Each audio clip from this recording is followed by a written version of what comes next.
L'illusion de se sentir indispensable. Nous accueillons donc Bernard de Montréal.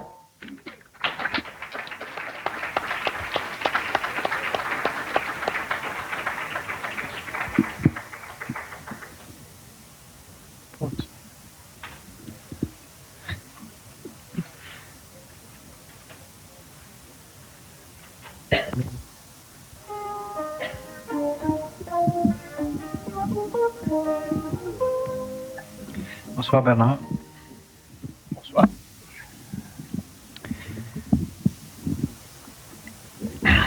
Bernard, dans des situations où les gens sont exposés à d'énormes pressions, souvent, surtout dans un cadre de travail, le fait de vivre selon la notion du mérite nous place dans des responsabilités qui nous donnent l'illusion ou l'impression fortement d'être indispensable à une entreprise, à une personne, à un groupe de personnes. Dans quelle mesure l'individu peut saisir la réalité de son côté unique? On dit souvent de l'esprit qu'il est unique dans sa manifestation. Dans quelle mesure on peut savoir que on a une caractéristique unique que les gens, disons, dans notre entourage ou dans notre environnement peuvent disposer, peuvent dans un sens exploité, si on peut regarder comme ça, et où l'individu peut se sentir une permanence à long terme dans un échange avec d'autres personnes. Dans quelle mesure on peut dépasser l'illusion de se sentir indispensable et goûter à une permanence dans un échange avec un environnement de travail ou un environnement même dans une structure de couple, si c'est possible. Je reformule la question. Non. C'est une question intéressante. Quand un individu a un certain degré d'identité, qu'il se sent unique dans le sens de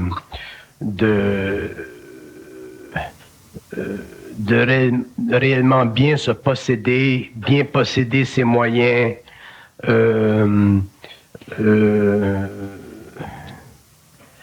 avoir la perception qu'il est intelligent, qu'il a de l'intelligence, qu'il a ce que les Américains appellent une drive intérieure, qu'il a un essieu en mouvement. Dans ce cadre-là, dans la mesure où un individu a cette richesse, il est évident que déjà, il se situe devant la conscience sociale, dans ce sens que le monde lui doit moins psychologiquement. Mm-hmm. Dans la mesure où un individu n'a pas ça, le monde lui doit plus. Le danger, surtout aujourd'hui, à la fin du 20e siècle, où tout est en transmutation rapide, transformation, changement, l'homme a besoin d'avoir énormément de substance pour pouvoir passer à travers les temps qui courent.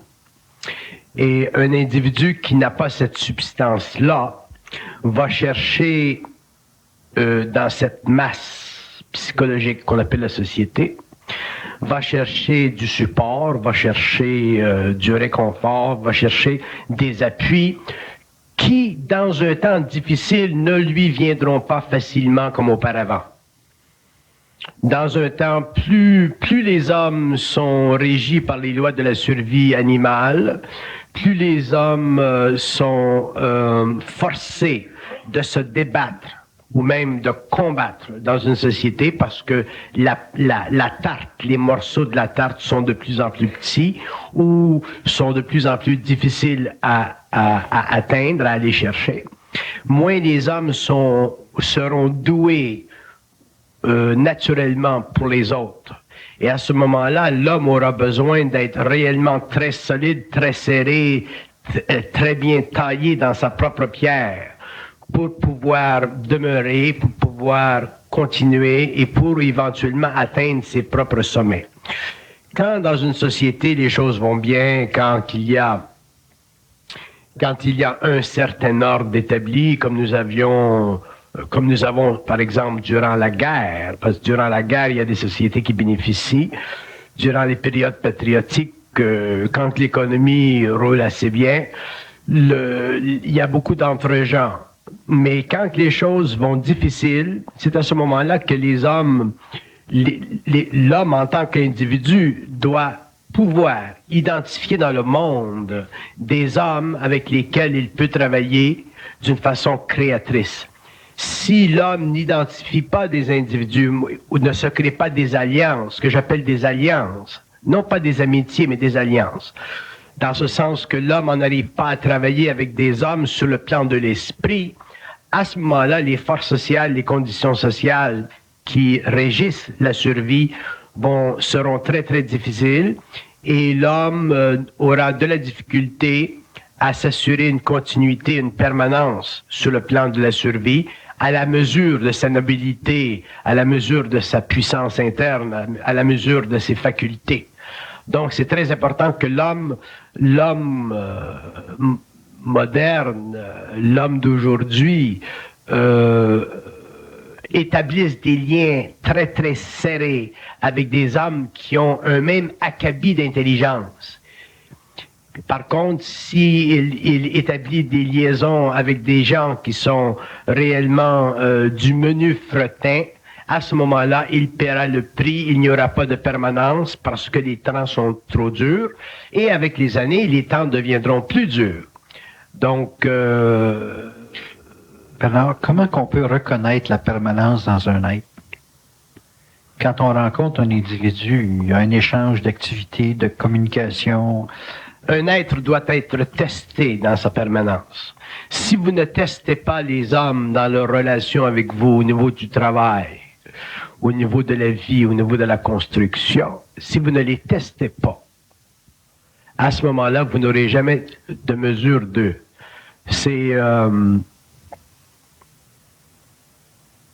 On ne peut pas prendre l'homme à son apparence extérieure. On ne peut pas prendre l'homme à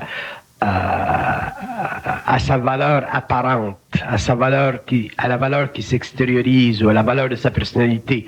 On ne peut prendre l'homme qu'en fonction de ce qu'il est réellement, et ça, il faut qu'il soit testé.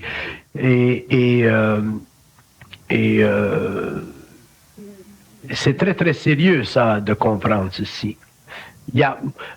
Si je regarde ma propre expérience, tous les gens qui viennent en relation avec mon expérience, que ce soit sur le plan personnel ou que ce soit sur le plan public, quelque part dans l'expérience, ils sont testés pour voir de quoi ils sont faits. Parce que c'est inutile pour un homme qui a une certaine centricité, une certaine conscience, une certaine force, une certaine habilité, de travailler avec des gens qui, avec le temps, vont affaiblir, vont laisser tomber. Un homme qui veut faire quelque chose ne veut pas laisser tomber. D'ailleurs, si sa vibration est trop forte, il ne peut pas laisser tomber. Et si on travaille avec des gens qui n'ont pas cette carapace, cette force, cette substance de ne pas laisser tomber, à ce moment-là, on ne peut pas aller très loin et c'est pour ça qu'il faut les tester. Moi, si j'étais chef d'entreprise, je testerais tout le monde, des gens les plus élevés dans l'entreprise jusqu'au plus bas, pour m'assurer qu'il y ait de la cohésion d'esprit dans l'entreprise. À ce moment-là, les gens qui sont faibles, les gens qui n'ont pas la substance, ils s'en vont et les gens qui demeurent deviennent réellement des piliers de l'entreprise, ils deviennent des frères en esprit, ils créent un nouveau plan de communication, ils créent un nouveau plan de structure de travail, ils créent un plan d'alliance. Et c'est avec ces gens-là que tu peux faire des choses absolument extraordinaires. Et sinon, nous traitons avec des gens qui n'ont pas suffisamment de force, donc qui sont dans un sens, un peu comme les oiseaux qui se promènent sur le dos des animaux pour manger leurs puces, des parasites. Et moi, je n'aime pas le parasitisme. C'est une raison d'ailleurs pour laquelle je suis très, pas universellement, mais dans certaines catégories, je suis contre le socialisme ou le libéralisme social. Je suis contre une trop grande libéralisation des gouvernements parce que l'homme qui n'a pas de force, l'homme qui n'est pas capable de se prendre en main devient automatiquement un facteur parasitique sur la société. Et ce sont les gens qui fonctionnent, qui les nourrissent, qui les supportent, et ainsi de suite. Et ça, c'est très dangereux. D'ailleurs, c'est ça qui va créer le crash économique dans le monde occidental. Donc, mais si on regarde sur une base personnelle, sur une base de conscience, sur une base de travail réellement solide pour foncer, parce que il y a énormément de possibilités aujourd'hui, comme il y en a toujours eu, il y a toujours des possibilités. L'esprit peut toujours créer de nouvelles possibilités, de nouvelles formes. Mais les temps deviennent plus difficiles et c'est très important pour l'homme de réellement savoir avec qui il travaille. Est-ce que le test dont vous parlez a des caractéristiques particulières? Parce que tester un être... Ça peut être des tests d'ordre émotionnel, d'ordre mental, d'ordre matériel. Un test, c'est un test. Ça dépend comment s'achemine votre relation avec l'individu. Et dans la mesure où deux hommes sont réellement, on les coude très serrés dans ce sens qu'ils ont le même esprit, à ce moment-là, ces êtres-là sont capables de se supporter. S'il y en a un tombe, ils le remontent, ils l'aident, ainsi de suite. Et ils continuent ensemble leur chemin. Mais c'est très important. D'ailleurs, ça devrait faire partie de la psychologie des amitiés, de tester la substance des êtres avec lesquels vous êtes en relation. Sinon, vous avez des relations humaines basées sur le sentiment, vous avez des relations humaines basées sur l'émotion, sur des attitudes particulières, sur vos signes astrologiques. Et la première chose que vous savez, vous travaillez avec des hommes pendant 2 ans et la chose éclate au lieu de travailler avec des hommes pendant 20, 30, 40 ans et créer des empires. Faut qu'il y ait de la permanence pour créer des empires. Faut que les hommes soient réellement trempés. Faut qu'il y ait un acier réellement solide. Et ça, c'est la responsabilité de ceux qui gèrent les hommes. C'est la responsabilité de ceux qui allument, qui sont pris de ce feu sacré de la créativité. C'est ça le rôle de réellement nous. Ils le font dans l'armée. Dans les armées, c'est ce qu'ils font. Les hommes sont testés. Il y a une initiation dans l'armée. Quand vous rentrez, petit garçon, 18 ans dans l'armée, vous êtes testé. Vous êtes flagellé psychologiquement par un officier, par ceux qui vous entraînent pour voir si vous allez casser. Et ce sont ces gens-là qui deviennent éventuellement des généraux, ainsi de suite. Et dans la société, dans l'entreprise, c'est la même chose. Il faut que les hommes soient testés. S'ils ne sont pas testés à ce moment-là, ils ne peuvent pas donner du meilleur d'eux-mêmes. Par contre, ceux qui testent doivent être des êtres de grand esprit. Sinon, ça devient de la domination, ça devient de la sauvagerie, ça devient... c'est justement la différence entre les deux là, qui est difficile. Ah, mais là, je parle pour l'homme conscient, je parle pour l'homme intelligent, s'il faut que j'amène toujours des conditions et des conditions et des conditions pour expliquer des principes, à ce moment-là, je n'arrêterai pas. Donc... dans le phénomène, Bernard, d'être indispensable, une personne... Aucun homme est indispensable. Avoir l'impression d'être indispensable, c'est déjà une faiblesse. C'est déjà une faiblesse. Aucun homme n'est indispensable. Parce que se croire indispensable, c'est avoir l'illusion d'être utile, c'est avoir l'illusion d'être meilleur qu'un autre. Il y a des hommes dans le monde qui sont réellement extraordinaires. Si vous les rencontrez, vous vous apercevez que vous n'êtes pas aussi indispensable que vous pensez, parce qu'il y a toute une hiérarchie de personnes, de personnages dans le monde. Il y a des hommes extraordinaires. Quand est-ce qu'un homme devient indispensable? Un homme devient indispensable quand il est réellement, quand il a réellement été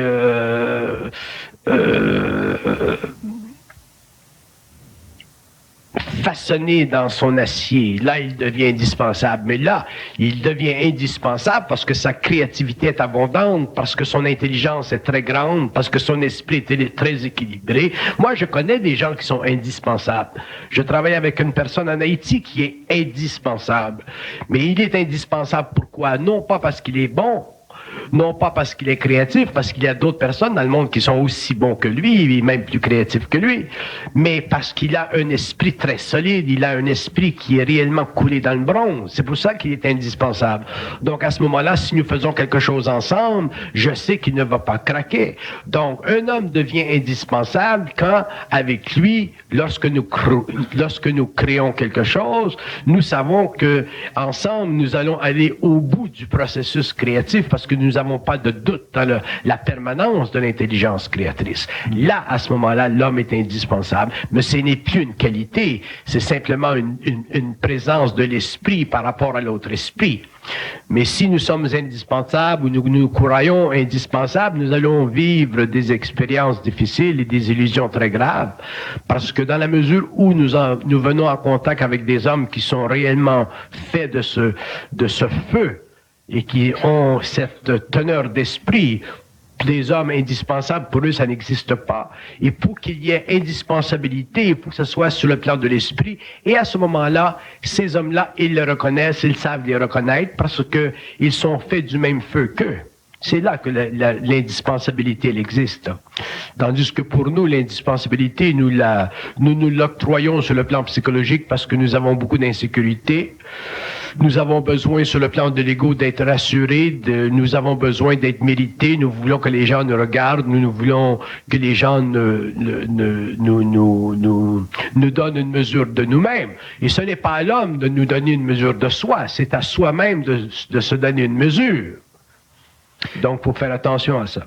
Est-ce que l'impression d'indispensable est temporaire pour certains, dans le sens que, comme la personne vous notez, est-ce que en relation avec un temps donné, elle est indispensable, mais dans un autre temps, elle ne le serait plus?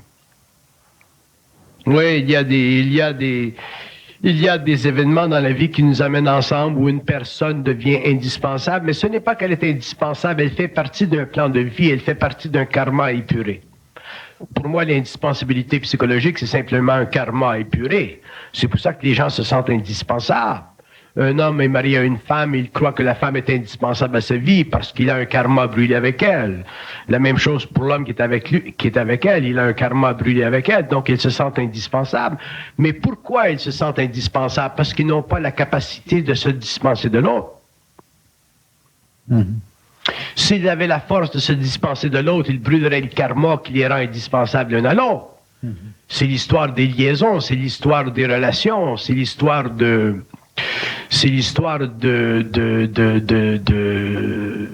amitiés ou des intimités humaines. Ce qui donne chez l'homme évolutif une sorte de besoin d'être avec, c'est souvent un karma à traiter. Et donc, on a l'impression que l'autre est indispensable, alors qu'il devrait être réel. Il serait indispensable seulement s'ils étaient dans le même esprit. Et à ce moment-là, la notion d'indispensabilité n'existerait plus parce que le facteur émotionnel qui est collé à cette notion ne serait pas présent. Moi, ma femme est indispensable dans ma vie, dans le sens qu'elle est totalement présente dans ma vie. Et moi, je suis totalement présente dans sa vie. Dans ce sens-là, on est indispensable l'un à l'autre parce que on vit des rapports très, très étroits sur le plan mental. C'est dans ce sens-là que nous sommes indispensables. Mais je ne suis pas émotivement indispensable à ma femme et vice-versa parce que nous ne vivons pas notre alliance sur le plan psychologique de l'ego. Ainsi de suite. Donc, il y a intelligence. C'est l'intelligence qui nous rend indispensables. Ce ne sont pas les sentiments. Donc, si je comprends bien, quand on est dans l'esprit, on n'a pas peur de perdre un élément ou une personne qui est unique dans notre vie. D'ailleurs, il n'y a pas de possibilité de perte parce que vous avez des alliances. L'esprit, quand il se marie à l'esprit, il devient, c'est lui qui lie. Vous ne pouvez pas délier psychologiquement ce que l'esprit lie. C'est impossible. Intéressant. Vous pouvez délier psychologiquement ce que l'ego, la personnalité dit. Les hommes le font. Vous avez des divorces à tous les jours. Vous avez des hommes qui rentrent dans l'industrie qui ressortent. Mais sur le plan de l'esprit, vous ne pouvez pas délier. Parce que deux esprits qui se reconnaissent, qui sont ensemble, qui sont totalement mutuellement compatibles sur le plan psychique, ont une destinée ensemble qui ne fait pas partie du lien karmique, mais qui fait partie de la transmutation de leur faiblesse, de leur karma personnel. Et à ce moment-là, il y a liaison sur le plan matériel, il y a liaison au-delà du plan matériel. La constitution de ce lien d'esprit, c'est lié comment sur les plans? C'est-tu lié en relation avec un plan ou c'est lié par rapport à l'individu comme tel? Ça fait partie de tous les plans. C'est sur le plan mental, sur le plan émotionnel, sur le plan éthérique, sur le plan physique. L'homme est multidimensionnel et il peut se connecter multidimensionnellement à l'être. Mais pour que ceci se fasse, il faut que l'esprit soit allumé. Autrement dit, il faut que la personnalité soit réellement... Il faut que l'être passe du stage de la personne à la personnalité. Il faut qu'il y ait transmutation du lien karmique. Il faut qu'il y ait transmutation du karma. Il faut qu'il y ait transmutation de la mémoire. Il faut qu'il y ait transformation complète de ce que l'âme, karmiquement étant, est. Est-ce que la différence, Bernard, entre le lien karmique et le lien d'esprit, est-ce que vous pourriez... C'est une très grosse différence. Le lien karmique, c'est une épreuve. Le lien karmique, ça fait partie de la descente de l'âme dans la matière, c'est l'incarnation. C'est l'ignorance, c'est la substitution de la lumière pour des passions psychiques, ce que vous appelez les personnalités. Le lien karmique, c'est l'accumulation d'immenses mémoires qui sont véhiculées par vibration, à travers le mental, à travers l'émotion, à travers la physicalité. Le lien karmique, c'est l'ignorance. C'est l'ignorance du droit. Alors que le lien d'esprit, c'est la présence du droit, c'est la conscience du droit. Un être qui a un lien d'esprit avec un autre être facilement reconnaît le droit de l'autre à tous les niveaux, vice-versa, tandis que sur le plan du lien karmique, dans une relation entre deux hommes, l'un ne reconnaît pas facilement le droit de l'autre. D'ailleurs, ça fait partie du partage des droits, ça fait partie du partage des responsabilités, ça fait partie des souffrances, ça fait partie des questionnements personnels, ainsi de suite. Grosse différence entre le lien karmique et le lien d'esprit. C'est au niveau des droits? C'est au niveau des droits d'expression. Un homme qui est dans l'esprit et une femme qui est dans l'esprit, ou deux êtres qui sont dans l'esprit, ont mutuellement des droits d'expression qui sont absolument sans équivoque, dans le sens que un aura la vibration capable ou pouvant, de par nécessité et de par loi universelle, sympathiser, être en sympathie vibratoire avec l'autre, comprendre l'autre. Tandis que sur le plan de la personnalité, sur le plan du lien karmique, ce n'est pas évident. D'ailleurs, c'est pour ça que le karma existe, c'est pour ça que les souffrances existent entre les individus, c'est pour ça que des tirades existent entre les individus. Il y a toujours du rififi entre les hommes. Pourquoi il y a du rififi entre les hommes? Parce que les hommes n'ont pas d'esprit, ne sont pas dans leur esprit. Si les hommes étaient dans leur esprit, il n'y aurait pas de rififi entre les hommes, ni sur le plan du couple, ni sur le plan des entreprises, ainsi de suite, ainsi de suite. Donc, il n'y aurait pas de karma brûlé. Ce serait simplement une aventure, une destinée dont chaque individu serait conscient à la mesure totale de son être. Est-ce que les liens d'esprit, quand ils sont reconnus, établissent, de par le fait de cette reconnaissance-là, une permanence... Oui. Ouais. Forever. C'est là que ça commence, la permanence. Ouais. Vous dites que la permanence se reconnaît dans la reconnaissance du lien d'esprit entre les deux êtres. La reconnaissance, c'est une conséquence de la reconnaissance de l'esprit de l'autre. Donc, ce n'est pas un effort psychologique, la reconnaissance. C'est un droit acquis. Ça fait partie des lois de l'esprit. L'esprit, c'est une dimension de l'homme qui a des droits. L'âme, c'est une dimension de l'homme qui n'a pas de droits. Donc, dans le lien karmique, il n'y a pas de droit. Sur le plan de l'esprit, il y a des droits. Et même l'homme qui œuvre ou qui travaille ou qui est en communication avec le plan mental, où il y a des intelligences très avancées, l'homme sait qu'il y a des droits. L'homme doit exercer ses droits. D'ailleurs, c'est ce qui permettra l'évolution de la nouvelle humanité. Il faut que l'homme exerce ses droits. Pourquoi nous sommes arrivés à un moment, je parle sur une très très petite échelle, pourquoi dans l'histoire de l'humanité, même à une petite échelle, c'est une petite échelle sur le plan planétaire, mais sur le plan cosmique, c'est une grosse échelle. Pourquoi nous sommes arrivés à un point où l'homme doit en arriver à substituer la religion pour l'intelligence éclair, l'intelligence intégrale? Pourquoi? Parce que dans la religion, il n'a pas de droit. Les dieux ne donnent pas de droit aux hommes. Les esprits ne donnent pas de droit aux hommes. D'ailleurs, c'est pourquoi les mystères existent. Alors que dans l'esprit, dans la conscience mentale, dans l'intelligence intégrale, dans la mesure où cette intelligence est très intégrée, il y a des droits. L'homme découvrira ses droits.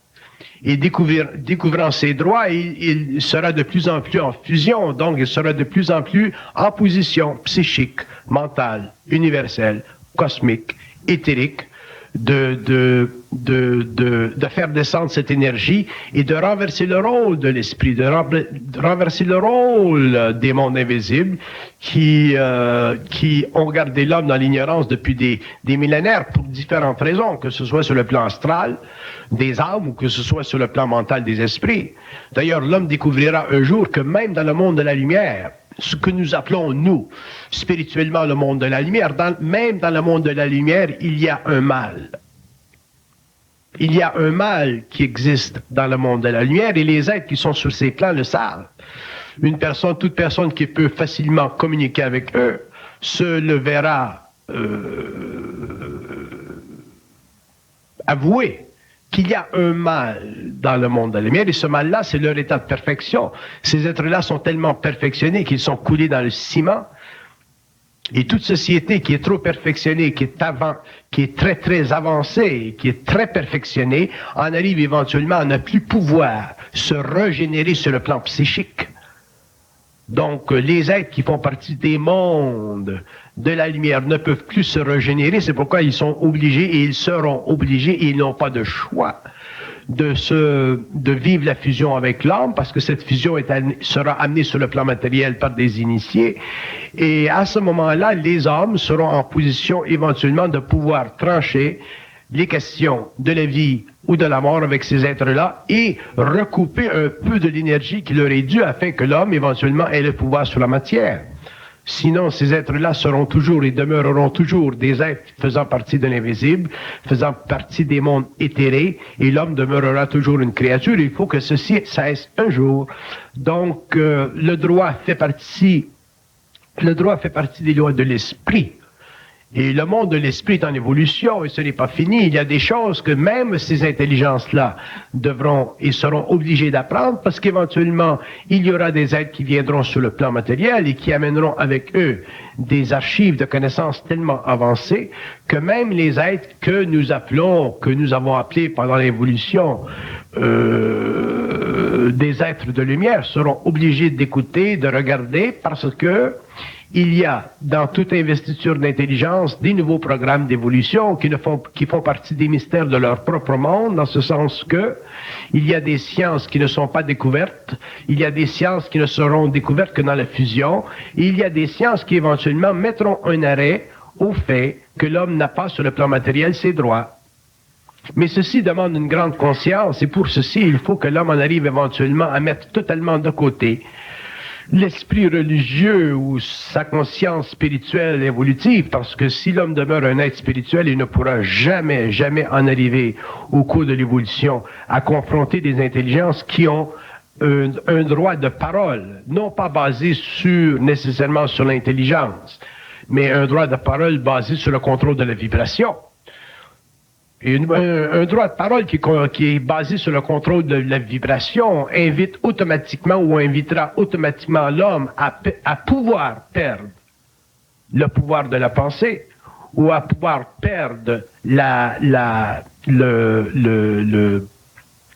pouvoir de discussion, de la dialectique avec ces êtres-là. Et l'homme ne peut pas perdre ce pouvoir. Et pour qu'il regagne ce pouvoir, il faut qu'il ait absolument la capacité d'assertir son esprit devant tous les esprits, que ce soit des esprits humains ou que ce soit des esprits dans le monde de l'invisible. Un homme qui n'a pas compris ceci n'a rien encore compris. Ceci, ça fait partie de l'évolution. L'homme, c'est un être qui a un certain degré de présence d'esprit et il devra éventuellement sur le champ, dans la relation qu'il vit, surtout quand il est en communication télépathique avec ces mondes, le droit, son droit. Qu'est-ce que c'est le droit de l'homme? Le droit de l'homme, c'est de savoir, le droit de connaître, le droit de la voyance du futur, le droit de ne pas faire des erreurs, le droit de connaître les conséquences, le droit de reconnaître les hommes. Ça, ce sont les droits de l'homme sur le plan matériel. Sur le plan éthérique, c'est quoi? Le droit de pouvoir égaliser son centre, son plexus solaire avec n'importe quel étranger qui vient de n'importe quel espace dans une conscience morontialisée. Ça, c'est son droit. Le droit de se transporter à volonté sur d'autres plans, dans d'autres mondes, en utilisant son véhicule éthérique comme transport séraphique. Ça, c'est son droit. Quel autre droit il a? Il a le droit de construction. Droit de construction basé sur les architectures du mental qui sont fondamentalement quoi? Qui sont basées sur le principe de la résonance. L'homme doit connaître les lois de la résonance. Ces lois de résonance sont fondées sur quoi? Ils sont fondés sur sa capacité de vibrer. De vibrer à quoi?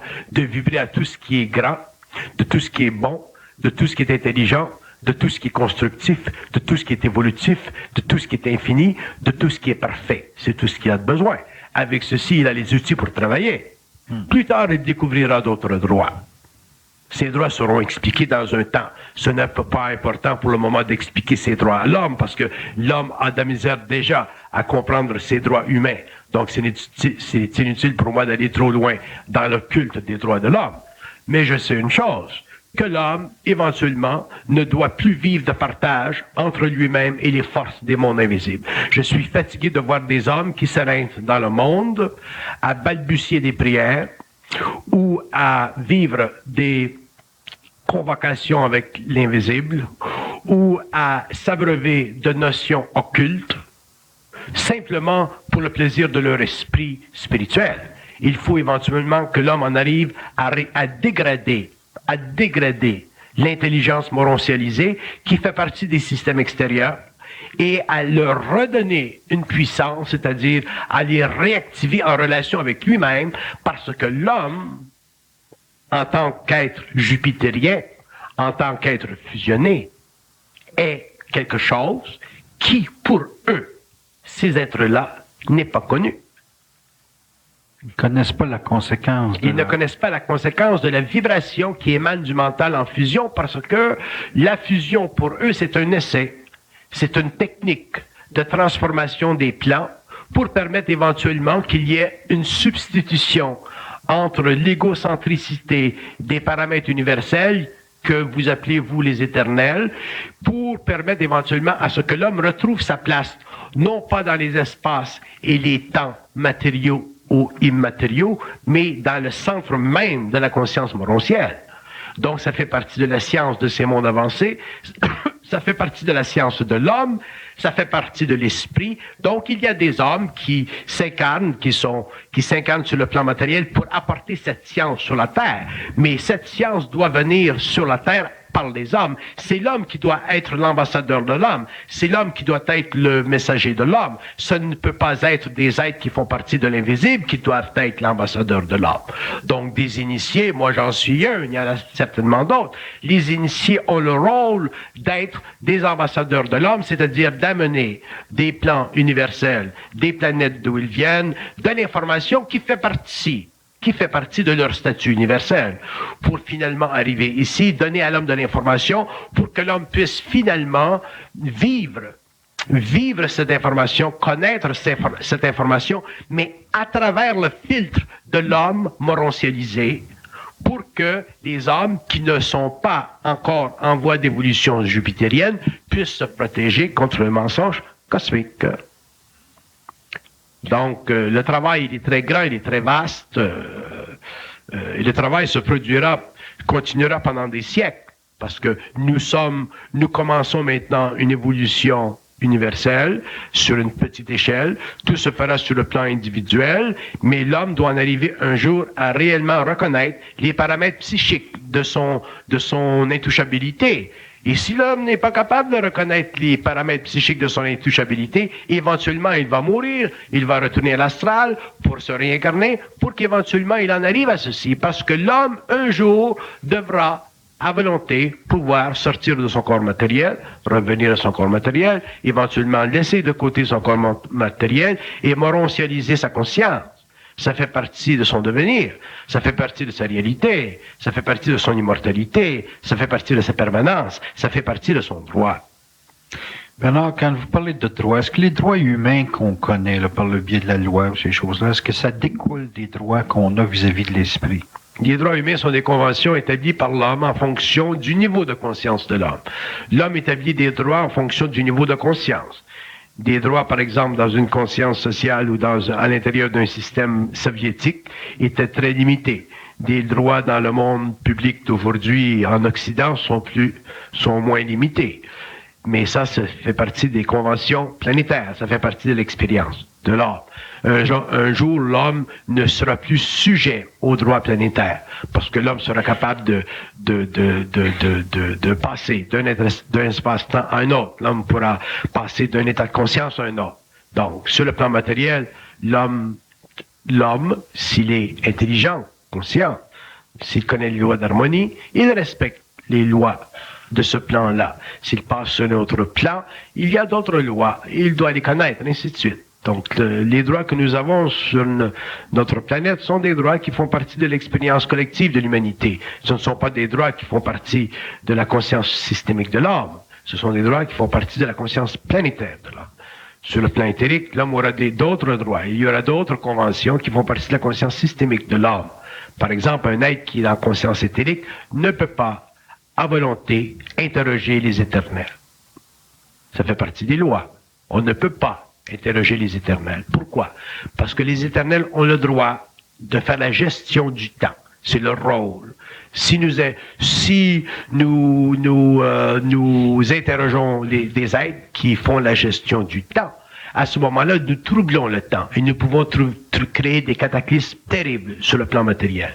Donc, pour que l'homme puisse interroger les éternels, c'est-à-dire interroger des êtres qui font la gestion du temps, il faut qu'il soit lui-même en dehors de son propre temps. Il faut qu'il soit en dehors du temps morontiel. Ça veut dire qu'il faut qu'il aille faire une petite balade dans le système, sortir des régions inférieures de sa conscience morontielle, et à ce moment-là, il peut interroger le temps, mais quand il va revenir, il sera obligé de respecter la loi et ne pas interroger le temps. Donc, dépendant de son niveau de conscience, son niveau d'évolution, sa capacité de se transporter dans des systèmes thérapiques, il ira chercher beaucoup d'informations, mais il ne pourra pas ramener sur des plans inférieurs cette information, sinon il créera des tremblements, il créera des problèmes. C'est la même chose pour un initié sur le plan matériel. Il y a des choses qu'il peut dire dans un système, il y a des choses qu'il ne peut pas dire dans un système. Non pas parce qu'il ne veut pas les dire, mais parce que ça trouble. C'est la même chose sur les autres plans. Ça fait partie des lois du droit. Ce que je reproche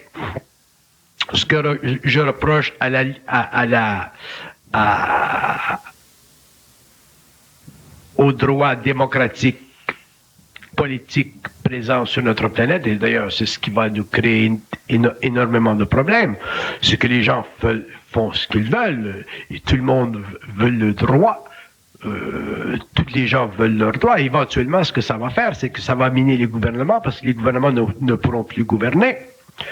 Tout le monde va se tirer les couvertes, les gouvernements ne pourront plus gouverner, et quand un gouvernement sur une planète ne peut plus gouverner, c'est le chaos. Aux États-Unis, ils ont beaucoup de problèmes. Maintenant, ils vont avoir beaucoup de problèmes. Pourquoi? Parce qu'ils ont trop libéralisé le droit. Par contre, il y a des côtés positifs à ceci, mais par contre, il y a des côtés des downsides extrêmement graves, et ceci, ça fait partie du karma de la race. Donc, ça ne m'importe peu que l'homme, la civilisation judéo-chrétienne se dégrade, parce que ça fait partie de la fin d'un cycle. Mais pourquoi elle se dégrade? Parce que les hommes, maintenant, aujourd'hui, ne respectent plus le fait que des droits donnés par une société sont des droits qui ne peuvent pas être à l'infinité ou ad infinitum utilisés à gauche et à droite pour des raisons totalement égocentriques. Sinon, la société n'a plus de buffer, n'a plus de structure. C'est très grave ce qui se passe au niveau libéral. Moi, je ne vote pas, mais si je votais, je ne voterais certainement pas libéral. Ou je voterais pour un libéral intelligent, un libéralisme intelligent. Mais je ne voterais pas pour... Une trop grande liberté des mœurs. Non. Et ce ne sont pas, vous me permettez d'aller un petit peu plus loin, ce ne sont pas, qui sont les grands diffamateurs des droits? Ce sont justement ceux qui les veulent. Les gens qui sont dans le cinéma, les gens qui sont dans la musique, les gens qui ont fumé du pot et qui ont chanté des chansons pour la drogue dans les années 70, les gens qui se sont promener dans la rue cul nu, là, pour faire des sprints, là. Autrement dit, toute cette communauté internationale, hollywoodienne, des artistes, que souvent j'appelle des tartistes, parce que des artistes, il n'y en a pas beaucoup. Il y a beaucoup de tartistes. Ces gens qui sont des genres de divas, des gens qui se donnent la mission de libérer la société. Les gens qui ont voulu exprimer leur passion et communiquer cette expression libre de passion à des masses qui n'étaient pas prêtes, ainsi de suite, et qui n'avaient même pas à l'être prêts. Ce sont ces gens-là qui sont responsables de la libéralisation du système. Il y a des avocats qui ont fait beaucoup d'argent aussi en s'occupant ou en prenant sous leur aile des causes qui ne valaient pas la peine sur le plan collectif d'être poursuivi ou d'être protégé, maintenu, ainsi de suite. Et donc vous avez tous ces gens-là qui ont fomenté inconsciemment contre un ordre établi, que l'ordre ait dû changer. Je suis totalement d'accord que l'ancienneté ou que les vieilles générations aient eu besoin d'un choc. Je suis totalement d'accord, mais que les gens qui sont dans un rôle d'opposition aujourd'hui, dans un rôle décisionnel, les gens qui sont à Radio-Canada, les gens qui sont dans les sociétés, les gens qui influent sur le public, les gens qui influent sur le public, à travers les médias, le cinéma, la télévision, ces gens-là ont une très grande responsabilité. Et si le système descend ou si cette accrétion de droits trop libéralisée se fait, ce sont ces gens-là qui auront été responsables et ce sont ces gens-là qui paieront le prix aussi, parce que tout le monde va payer le prix. Tout le monde va payer le prix. Aujourd'hui, aux États-Unis, maintenant, on commence à faire une marche arrière, on commence à aller vers la droite, on commence à demander aux execs de CBC, NBC, ABC de réellement contrôler ce qui se passe à la TV. Et on a le culot de dire, c'est un pays libre, on peut faire du porno, on peut faire du bang-bang, on peut faire du ci, on a 275, on a 50 stations, on prend ce que l'on veut. C'est réellement se fermer l'œil, ça. C'est réellement se fermer l'œil, comme si le jeune qui a 14 ans, qui va regarder à la télévision une gonzesse et qui va fermer ça parce qu'il va dire ça c'est pas bien pour moi.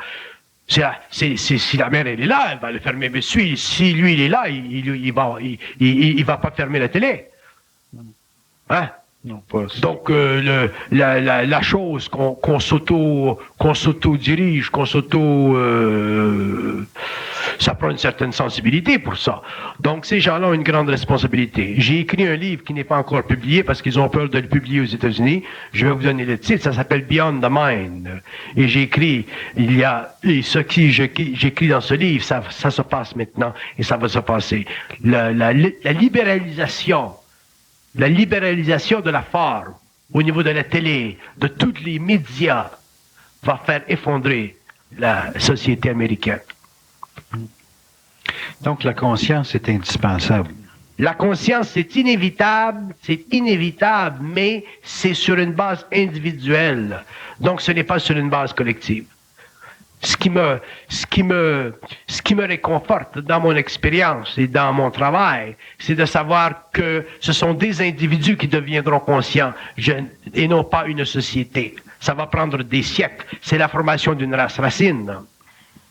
Et après des siècles de cette race racine-là, il y aura une autre race racine, une 7e. Et ensuite, ce sera la terminaison du karma planétaire de l'homme. L'homme n'aurait même plus besoin d'un corps matériel pour se véhiculer. Donc, il faut pas se prendre au sérieux, sinon on finit à Louis-Hippolyte Lafontaine.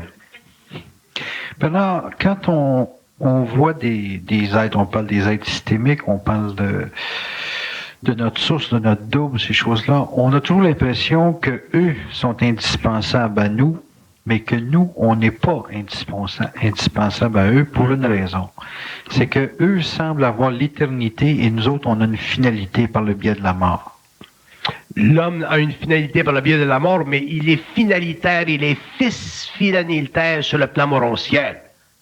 L'homme est fils finalitaire sur le plan morontiel. Je suis fatigué d'entendre parler des gens comme me disant que ces êtres-là, ces êtres-là dans les sanctums du haut astral ou dans les sanctums de la lumière, ces êtres-là sont plus grands que nous. Je suis fatigué, je vais faire une colère de ces jours. Je suis fatigué parce que je suis en train de créer sur les plans des changements de position entre l'homme et eux, dans ma propre fusion. Et je suis fatigué d'entendre l'homme se diminuer devant ces mondes. Ça fait partie de notre mémoire, ça fait partie de notre évolution, ça fait partie de la domination sur l'homme, ça fait partie du karma, ça fait partie du mensonge universel, ça fait partie de tout ce que l'homme est. C'est quoi? Un petit homme. Je suis fatigué du petit homme. Mais demander nos droits, ça passe par... Il faut quelque chose pour demander nos droits. L'homme accédera à ses droits lorsqu'il aura terminé, lorsqu'il aura cessé de se questionner, de se mettre en doute, d'être petit. Lorsque l'homme aura atteint ces registres de conscience, il aura un feu tellement grand qu'à ce moment-là, ses intelligences, à quelque niveau qu'elles soient, quel que soit leur statut universel, l'homme se retrouvera. Il retrouvera son identité, sa réalité, sa cosmicité. Il retrouvera son droit, ses droits. Et ça fera partie de sa conscience. Bon, disons est-ce qu'on peut imaginer le fait de retrouver ses droits face à ses forces et par conséquent avoir des droits dans nos relations humaines ou dans les échanges même inconscients qu'on peut retrouver dans la vie quotidienne? Ou si c'est deux mondes séparés? Est-ce qu'une personne qui a une conscience, qui retrouve ses droits face à ses forces... Un être qui retrouve ses droits face à ses forces est capable, à cause du grand changement vibratoire qui lui est cru, il est capable de maintenir des relations avec les hommes sur une base d'alliance mentale. Autrement dit, il n'est plus sujet à l'expérience karmique avec les hommes. Donc, quand il a un homme ou qu'il a une personne dans sa vie sur un plan mental, qu'ils ont les coudes réellement serrés, parce qu'ils sont dans une vibration réellement conscientisée, à ce moment-là, ces êtres-là créent entre eux une cellule. Ils créent dans le fond une facette d'une micro-société. Ils se donnent une permanence, ils se créent une permanence. Et les hommes, ensemble, petit à petit, se créeront cette permanence. Parce qu'ils auront suffisamment transmuté leur énergie pour pouvoir bénéficier sur le plan matériel de l'arrêt, finalement, des lois de la survie planétaire, qui font partie des lois universelles, qui font partie des lois de l'évolution, qui font partie des lois karmiques, de la souffrance. L'homme souffre toujours. Il vient au monde et il souffre, et il souffre, et il souffre, et il souffre. Il souffre dans son travail, il souffre dans ses relations, il est toujours en souffrance. Et pour ça, il faudra qu'il change sa vibration, qu'il neutralise sa relation avec les autres plans, qu'il prenne le contrôle de sa propre destinée et qu'éventuellement il soit capable, sur le plan psychologique, sur le plan psychique, de pouvoir s'entretenir avec ces intelligences-là et ne plus se faire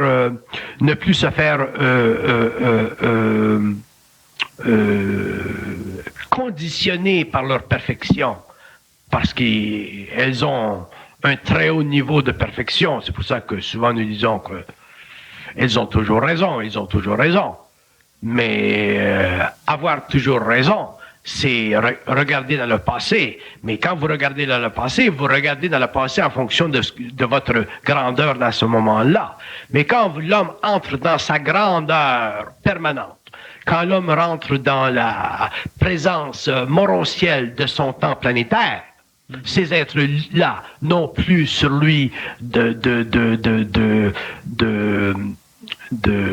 d'ascension, ils n'ont plus sur lui de contrôle mental, ils n'ont plus sur lui de dispositif technique, psychique, dont la pensée en est un, pour faire vivre à l'homme la moindre expérience planétaire. Et c'est là que l'homme s'en va. Ça nous donne un bel avenir, mais est-ce que le chemin pour y parvenir peut se vivre, je dirais, à court terme? À court terme, mettons 30 ans. Écoutez... Ou si c'est une affaire de 1000 ans. Non. Un homme peut se conscientiser dans quelques années, dans la mesure où il a accès aux principes qui sous-tendent cette conscience. Autrement dit, nous ne pouvons pas, le mortel ne peut pas accéder à des registres de conscience qui ne font pas partie de sa fusion. L'homme ne peut pas accéder à des registres de conscience ou de science qui sont au-delà de sa capacité de vibrer. Donc, cette science, elle doit descendre, elle doit être descendue. Une fois qu'elle est descendue, l'homme y accède, et selon sa nature, selon sa force intérieure, selon sa personne, selon son évolution, selon son statut universel, il peut se greffer à ce processus évolutif et en arriver à réellement voir qu'il est essentiellement autonome, autant sur le plan planétaire que sur le plan universel. Mais ça fait partie de l'évolution. Vous ne pouvez pas me demander de résoudre des questions d'évolution personnelle si les hommes n'ont pas le matériel évolutif pour le faire. Il y a des hommes dans le monde qui déjà le font, il y a des hommes qui le feront. Ça fait partie de l'évolution d'une race racine. La fondation d'une race racine sur une planète, c'est un travail absolument fondamental. Et surtout dans l'âge où nous sommes, parce que c'est le renversement total des polarités. Donc, le renversement des polarités va amener les hommes à renverser les polarités, donc à prendre conscience et à en arriver éventuellement, après quelques années, à être suffisamment bien dans leur peau pour pouvoir éventuellement, lorsque les temps seront suffisamment avancés pour que des initiés se rapprochent de la conscience morontielle et communiquent par télépathie avec les hommes, pour que les hommes puissent finalement savoir que le temps est venu pour que, finalement, cesse, sur le plan matériel, l'expérience de l'âme. Donc, c'est un vaste plan. C'est un vaste plan. Nous cherchons toujours... Nous sommes des êtres qui cherchons des méthodes. Nous avons été nourris à la méthodologie. Nous sommes allés aux Indes pour avoir une méthode. Nous avons cherché la méthode dans le yoga. Nous avons cherché la méthode dans la discipline psychologique. Nous avons cherché la méthode dans la prière. Il n'y en a pas de méthode. Les méthodes, ça fait partie de l'évolution. Dans l'évolution, les méthodes n'existent pas. Il y a une science. L'homme regardera cette science et l'appliquera au niveau du mental, et à ce moment-là, il verra ce que cette science peut lui apporter dans la mesure où il aura la capacité d'en supporter le mouvement, d'en supporter la profondeur, d'en supporter les exigences, d'en supporter le rayonnement, et ainsi de suite. Il n'y a plus de méthode pour l'homme. Il n'y a plus de méthode pour l'homme. Alors, quand vous dites qu'il n'y a plus de méthode, il n'y a plus de connaissances nécessaires à l'individu conscient, mais la science dont vous parlez, est-ce que ce n'est pas en soi une connaissance? Ou c'est quoi? La science est une connaissance si vous la vivez sur le plan psychologique, mais ce n'est pas une connaissance si vous la vivez sur le plan mental, sur le plan psychique. Ça devient simplement un outil de travail. Ce n'est pas une méthode. Je vous donne un exemple. Quand je dis l'homme pense qu'il pense, ça fait partie de cette science. Donc, si l'homme en arrive à tester cet aspect de cette science, il verra ce que ça fait. Donc, si je dis l'homme pense qu'il pense, c'est final, l'homme pense qu'il pense. Je ne suis pas intéressé, moi, à vérifier dans le public mondial si on est d'accord, si on n'est pas d'accord. Mais il n'y a pas de méthodologie. Je ne suis pas intéressé à l'opinion de personne. Je suis simplement là pour dire l'homme pense qu'il pense. Regardez ça. Je suis là pour dire cessez de vous comparer à d'autres hommes. Pour vous, ça semble être des principes qui sont, simples, intéressants, valables, mais de là à les vivre, c'est une autre chose, parce que ce sont des principes. Et un principe ne se discute pas lorsqu'il fait partie d'une loi fondamentale, c'est-à-dire l'exclusion de l'homme de la temporanéité astrale. Une fois que l'homme accède à des plans qui ne font plus partie de l'astral de la conscience de l'humanité, à ce moment-là, il n'a plus de compte à rendre à personne sur le plan de la connaissance par rapport à lui-même. Donc, si cette connaissance-là, elle est là, et elle va se développer au cours des siècles, c'est à lui de l'utiliser. Vous étudiez la physique. Quand un prof vous dit telle chose, c'est telle chose, vous partez de là et vous le travaillez. C'est la même chose avec cette science. Donc, la conscience supramentale, la psychologie supramentale, appelez ça comme vous voulez, cette science qui est basée sur le principe fondamental de la genèse du réel, qui explique quoi? Fondamentalement, que l'homme pense qu'il pense. Bon. Alors, si l'homme vit des pensées de toutes les sortes et qu'il n'en arrive pas par conscience à réaliser qu'il pense qu'il pense, donc ces pensées-là qu'il pense, qui sont réellement connes, ne font pas partie de son réel, de sa réalité, mais qu'elles font partie de sa conscience astrale, qui ne font pas partie de sa conscience réelle mentale, à ce moment-là, il ne peut pas en arriver à devenir un être conscient. Donc, il va demeurer un être réflectif. Il va probablement se plonger dans des études ésotériques ou occultes, mais il n'en arrivera jamais à exercer son droit. Et pour exercer son droit, il faut être conscient du fait de la manipulation de la pensée. Ça fait partie de la conscience. C'est exercer son droit de conscience, exercer son droit de parole consciente, exercer son droit de parole vivante, exercer son droit de confrontation avec des hiérarchies qui, depuis des siècles et des milliers d'années, ont